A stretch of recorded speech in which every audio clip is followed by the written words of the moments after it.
So our application is now at the point where we want to add some backend logic that's separate from just the Firebase authentication stuff that we've been using for users. So what we're going to be doing is we're going to be creating some functions, and we're using TypeScript, and TypeScript will be compiled into JavaScript. If you haven't heard of TypeScript before, I suggest you search for Google on TypeScript or YouTube videos. So basically what a TypeScript file is that allows you to type certain variables, and that will be output as JavaScript here, and we'll remove this typing information. What this does, this typed here, is just basically tells it snapshot is a specific type, and then you can only use it in a certain way afterwards. So also TypeScript, we can write node functions with the import statements, and gets output as require, and modules as exports, which is what Node uses. So the TypeScript compiler is all set up inside of the package.json. So TypeScript's included as a dependency, and that gives you a binary that allows us to execute the tsc command, which we can see here.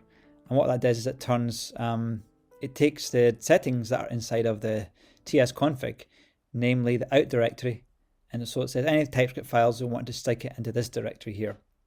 And we've turned off strict null checks because it just gets kind of annoying.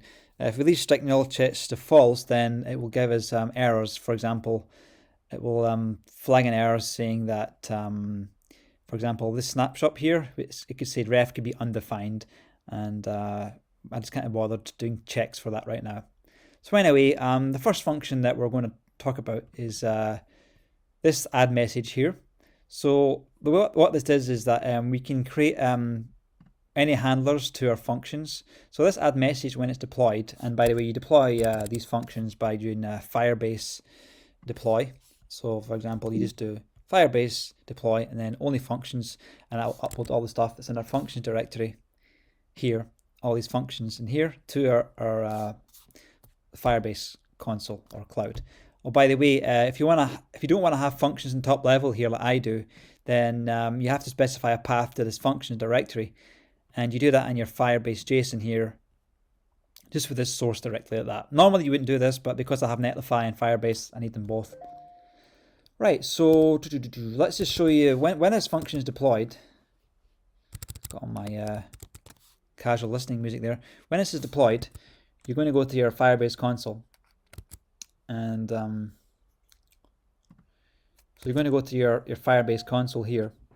Let me just turn off my mobile because I'm getting lots of emails. So this is This is one of the functions, add message, and it's not actually part of my project. I just wanted to demonstrate to you. So what that does, add message function, is that we're going to be creating extracting the text, which is the query, and then what we're going to do is that we're just going to get a reference to the item that's created here, and then we just log it. But anyway, what this is doing is it pushes this text value into the messages here like that. It's going to look like messages, and then you've got this original here. And then there's another function that responds to that on create.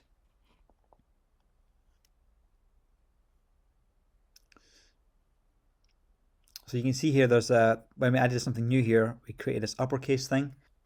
So we're going to just put a new thing here. We'll just call it just Nikos like that. I'm going to press enter and redirect us. The function is doing that, and it's just going to show us the data that they've created. So we can see here we've got the original and then uppercase. So that was created by this redirect. We get the reference, and then we can actually navigate to it by this this value here like that. Kind of magical. And also what this uppercase thing does is that it looks at any things that's created here, and we get this value out. So we get the the snapshot here will get the original value, which is the whatever string we've put into the URL, i.e. Nikos in this case.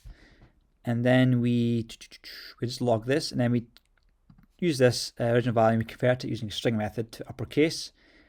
And then we get the using this reference here, we then set the parent property uppercase to this new value. And this push ID, it's just logging, using that to log right now. Okay, so what that does is that it creates this uppercase thing.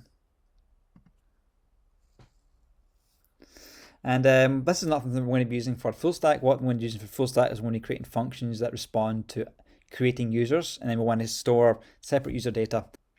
Yep, that's pretty much it for now. And next video we'll be talking about when we're looking at how to create data on the user's creations.